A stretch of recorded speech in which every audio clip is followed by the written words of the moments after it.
இத்தனை வருடமாக அந்த மரியாதைக்குரிய எச்சப்பொறுக்கி ஈழ துரோகி சீமான் அந்த எந்த தட்டை காமிச்சு பிச்சை எடுத்துருந்தானா அந்த தட்டே அவனது இல்லைங்க. இவர் அவரை சந்திக்கவே இல்லை. எதன் அடிப்படையில் சொல்கிறேன் என்றால் அந்த புகைப்படத்தை எடிட் பண்ணி கொடுத்தேன்னு நான் தாண்டா அப்படின்னு சொல்லிட்டு ஒரு பதிவு போட்டிருக்காப்ல. ஐயா இந்த அங்கிள் அழுறாரு. ஒரு ஆட்டி அளவச்சிட்டாடா கண்ணீரெல்லாம் வருது.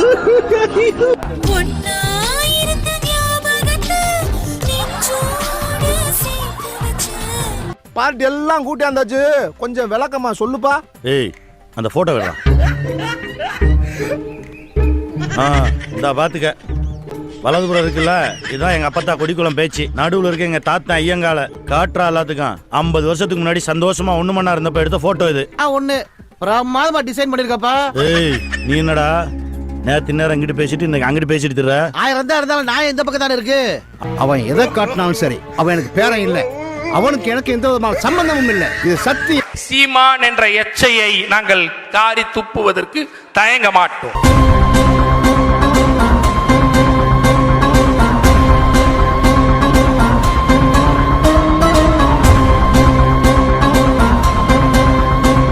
மேலதிகாரி ஊமத்துல எங்க இருக்கா? ஒரு கலவரத்தை வித்தியாசமா அடக்க போயிருக்காரு சொல்லு. ஒரு விஷயத்த பதிவு பண்றாரு. நீங்க அந்த போட்டோவை இன்னொரு தடவை போய் பாருங்க. அதில் பிரபாகரன் அவர்களுக்கு ஒரு சைடில் லைட் இருக்கும், அவரோட ஷேடோ ஒரு சைடு ஃபால் ஆகிருக்கும். சீமாருக்கு இந்த சைடு ஷேடோ ஃபால் ஆகிருக்கும். அது நீங்கள் எப்படி அந்த லைட்டை செட் பண்ணீங்கன்னா அப்படி ஃபால் ஆகுங்கிறது எனக்கு தெரியல. ஏன்னா நானும் ஃபோட்டோ கடை தான் நடத்துகிறேன் அப்படின்னு அவர் கேட்குறாரு. ஓரளவுக்கு விவரம் தெரிஞ்சு எங்கள்கிட்ட இவ்வளவு பொய் சொல்றிய, ஒண்ணும் தெரியாதவன்னா அவன் பக்கத்துல வந்து நின்றான்னா போட்டு போல. அது கையிட்டு ஜூம் போங்க, ஜூம். அந்த பிரபாகரனுடைய கையை வந்து இங்க இருக்குனாக்கா ஒண்ணு இப்படி இருக்காங்கனாக்கா வரணும், அப்படி இல்லைனாக்கா தொங்க விட்டாக்கா கை அந்த கேப்ல. அப்ப எங்கேயுமே இல்லாம அந்த கை துண்டா நிக்கிறது தவிர எங்கேயும் பின்னாடி போட்டிருக்காரா, இப்படி போய் நிக்கிறான். அதனால அந்த கை எங்க இருக்குன்னு தெரியல.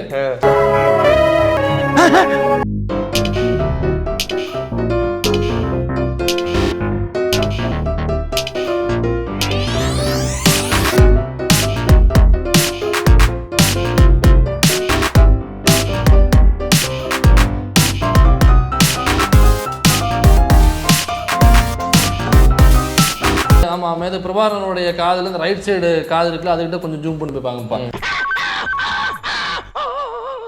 காது என்னாச்சு? ஆனால் திரும்பவும் மேத பிரபாகரனும் ஒரே ஹைட். அப்படி இருக்கும் பொழுது அப்ப இந்த எச்சப்பொறுக்கி ஈழத்துரோகி சீமானு மேத பிரபாகரன் கூட நின்று போட்டோ எடுத்திருந்தானாக்கா மேத பிரபாகரனுடைய ஹைட் இவ்வளவும், இந்த ஈழத்துரோகி எச்சப்பொறுக்கி சீமானோட ஹைட் இவ்வளவு தானே இருக்கணும். எனக்கு இதான் லாஜிக்.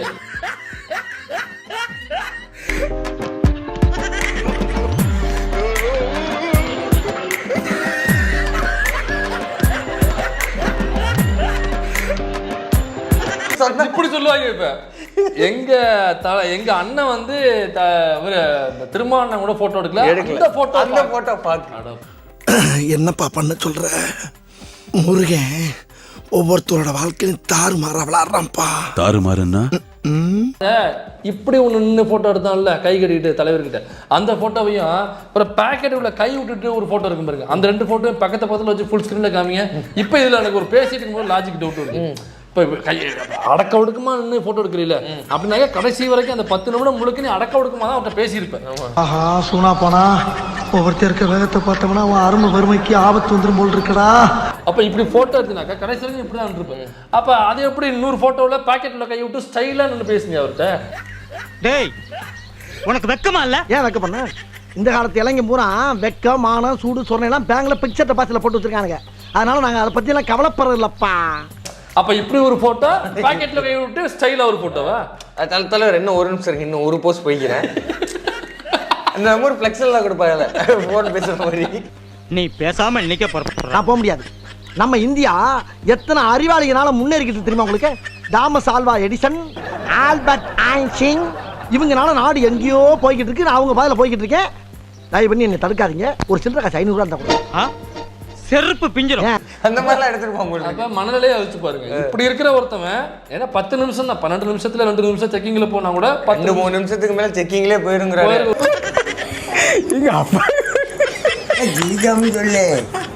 8 நிமிஷம் இருந்துன்னு வச்சுங்களேன், அதுக்குள்ள ஒரு 6-7 போட்டோவை காமிக்கிறாங்க. ஒரு போட்டோவுக்கு 1 நிமிஷம் வச்சு மொத்தமே எப்படி பார்த்தாலுமே டேலி ஆக மாட்டேங்குதா கணக்கு. சொன்னார்கள் மொத்தம் ஒதுக்கப்பட்ட நேரம் 10 நிமிடம். அதில் சீமானுக்கு செக்யூரிட்டி எல்லாம் போக 2 நிமிடம் தான். அப்படி கிட்டத்துல வந்து நின்று அப்படி போயிட்டார், அவ்வளவுதான்.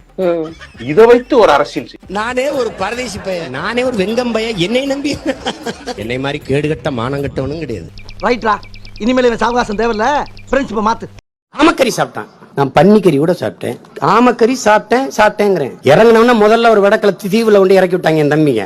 ஆனா அதை திரும்பி பாருங்க, ஒரு ஆளு ஒரு படகு மாதிரி திருப்பி போட்டு உட்கார்ந்து போறாரு. அது என்னன்னு பாத்தியா? என்ன ஆமை ஓடு, ஆமை ஓட்ட திருப்பி மல்லாடி போட்டு ஒரு ஆள் உட்கார்ந்து பயணம் பண்ணிட்டு வர்றாரு.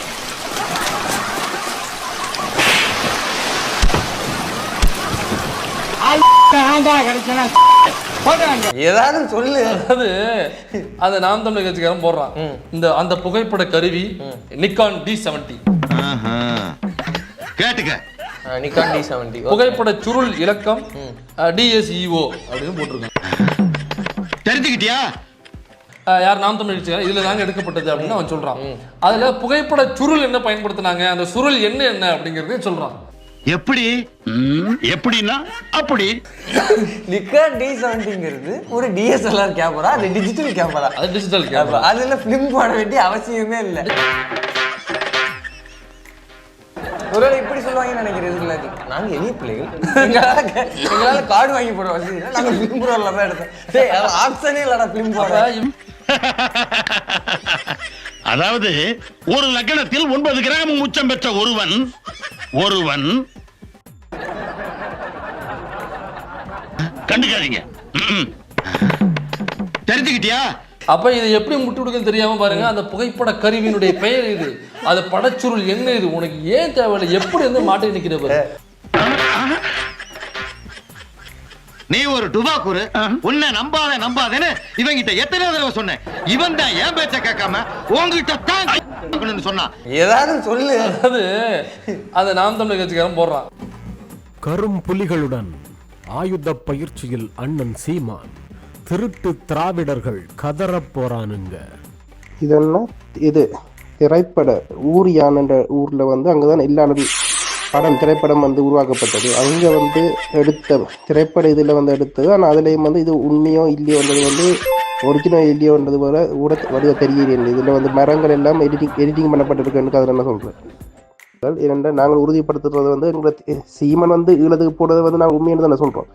எங்களோட தேசத்திலாட்டு நிழலை கூட சீமன் சந்திக்கிறதை தான் நாங்கள் உறுதிப்படுத்துறோம். என்ன அந்த விடயத்துல தான் நாங்கள் இதாக இருக்கோம். இது வந்து இதுலேயும் வந்து இந்த படத்துலேயே கூட வந்து அந்த கையை பாருங்க, அந்த கை வந்து எனக்கு வித்தியாசமாக தெரியுது. அந்த போராடியாக இருக்கிறவர்கள் துணைப்படையோ மட்டக்களப்பு போராடிகளும் அல்லது துணைப்படையும் வானநேய்கள் இருக்கிறார்கள் தான் சில பேர், வானநேய்கள் இருக்கிற சில பேர் தான் இப்படியான ட்ரெஸ் போடுறதுன்னு சொல்லியிருந்தார்கள். அதனால உங்களுக்குள்ளே வச்சுக்கொள்ளுங்க.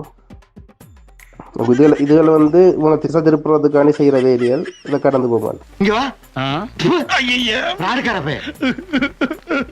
எங்க அப்பா புளிய பாக்குறாரு, துப்பாக்கியும் பாக்குறாரு, எங்க ஆத்தாவையும் பாக்குறாரு. எந்த பக்கம் ஓடலன்னா இல்ல